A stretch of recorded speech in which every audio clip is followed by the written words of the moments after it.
Uhayyikum bidahiyatal Islam, tahiyatal mubarak, tahiyatal ahlul jannah. Assalamualaikum warahmatullahi wabarakatuh. Alhamdulillah alladzi yanfa'una bil Qur'anil 'azim. Allahumma shalli wa sallim ala sayyidina Muhammadin salatan naj'alna biha min ahli al-'ilmi zahiran wa batinan wa tahsurna bi ibadika shalihin fid dunyana wa ukhrana wa ala alihi wa sahbihi wa sallim, amma ba'd.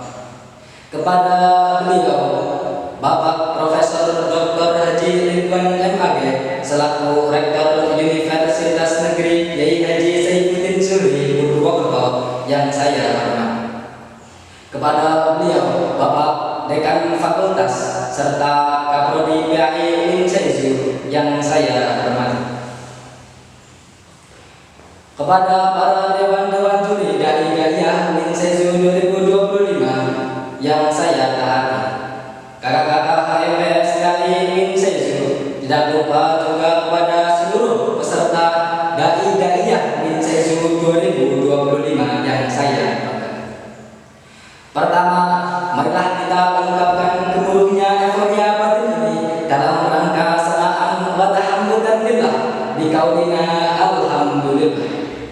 Sholawat serta salam senantiasa tercurahkan kepada insan yang perannya akan penasirnya dimakan zaman, yang kisah hidupnya menjadi sauri teladan dalam semua aspek kehidupan, yang tutur katanya candu menghantarkan jiwa dalam kesedihan, menjadi dambaan penolong umat manusia setelah alam semesta ini diluluh lantahkan. Beliau khairul anam wa afdalul insan an-nabiyil mustafa sayyidina Muhammad sallallahu alaihi wasallam.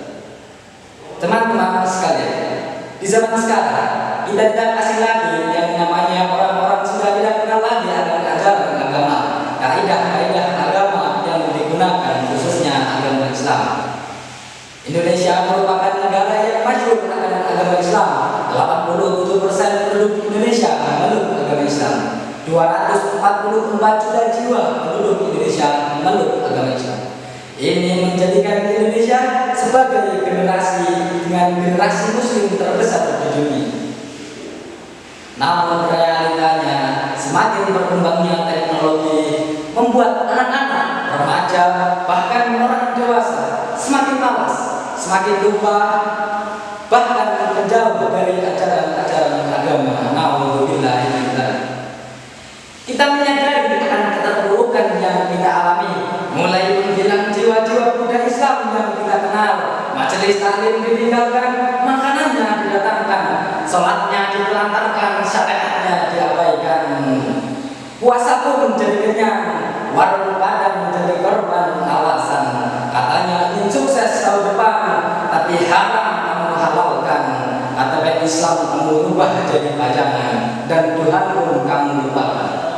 Inna lillahi wa inna ilaihi raji'un. Perlu kita ingat bahwa kita manusia seluruhnya adalah milik Allah Subhanahu wa ta'ala, dan kepadanya kita akan kembali. Allah berfirman, "Wa ma khalaqtul jinna wal insa illa liya'budun."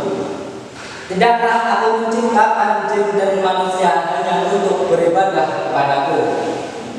Perlu kita ketahui juga bahwa ibadah bukanlah hanya sekadar tentang sholat, puasa, ataupun bersolawat. Maka dari itu, wahai para kaum gadget, marilah kita niatkan semua perbuatan kita, niatkan semua perbuatan baik kita hanya untuk beribadah kepada Allah Subhanahu wa ta'ala.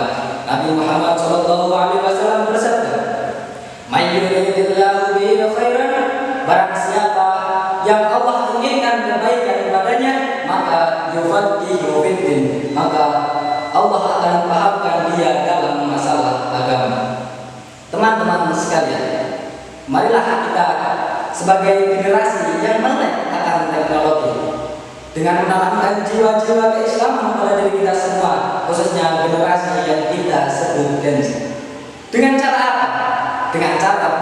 ilmu agama, mengikuti kajian-kajian Islam, mengikuti kegiatan-kegiatan yang dilakukan dalam Islam. Kita tidak boleh menghabiskan waktu kita hanya untuk tertawa. Anak muda yang menghabiskan masa mudanya untuk tertawa ialah orang yang akan menangis di masa tua. Anak muda yang menghabiskan masa mudanya untuk menangis ialah orang yang akan tertawa di masa tua. Syekh Syarifuddin Yahya berkata dalam syairnya, Idil fata hasbati qadiru fi'a wa kullu man lam yaqtaqid lam yantafi'a. Bahwa anak muda yang tidak memiliki tekad, sungguhlah pemuda itu bahkan tidak bermanfaat sama sekali. Begitupun sebaliknya, anak muda yang memiliki tekad yang kuat maka akan diangkat derajatnya oleh Allah Subhanahu wa taala. Allahumma sholli ala sayyidina Muhammad. Sekian